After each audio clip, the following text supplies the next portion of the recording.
खानेपानी र ग्रामीण सडक र विद्यालय लगायतका पूर्वाधारहरू समुदायलाई दिउँ। समुदायले बनाउँछ आफ्नो कुरा आफै गर भनेर समुदायलाई दिने गरौँ। समुदाय हाम्रो विकास दिनबाट टाढा भएको छ। समुदायलाई साथमा लिनुका लागि यो आवश्यक छ।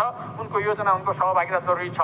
पूर्वाधार तर्फमा म के भन्न चाहन्छु भने काठमाडौँ मुगलिङ र चितवन सडकको हामी बार कुरा गर्छौँ, दुर्घटना हुन्छ, बसहरू खस्छ, सारा हुन्छ।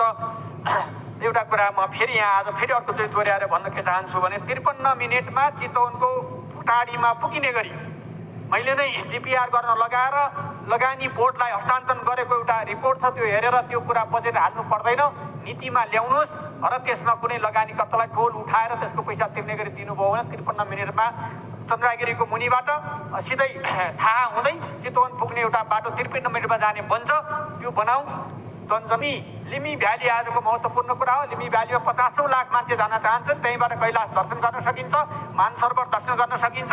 त्यसका लागि तारमा आधारित नयाँ प्रविधिको आज पोर्टवे लगायतका कुराहरू आइरहेका छन्। त्यो खालको यातायात बनाउने कुरा पहिले पनि आएको थियो, यसलाई प्राथमिकता राखौँ। त्यसै गरी सगरमाथाको हाम्रो एभरेस्ट होटेलको वरिपरि पनि त्यो खालको चतराबाट त्यहाँसम्म पुग्यो भने 50 लाख युवा त्यहाँ सेल्फी विथ सगरमाथा भनौँला आइहाल्छन् त्यहाँ सेल्फी खिच्न।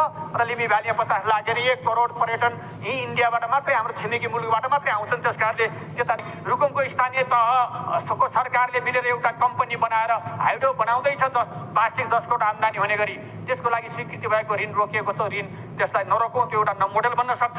एउटा दुध उद्योग 40,000 लिटरको दुध उद्योग बनाएर त्यसबाट आम किसानलाई आम्दानी वृद्धि गर्ने कुरा भएछ। सरकारले दिएको बजेट काटिएको छ।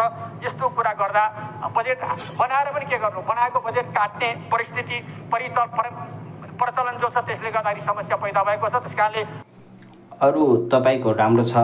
र यो अन्तिममा यो खार आक्रमणमा मृत्यु भएका जनमुक्ति सेनाको 42 जनाको शव मेरो आँगनमा बेहोरेछन्। यिनको पनि व्यवस्थापनमा ध्यान जाओस् है कमरेड। एकदमै के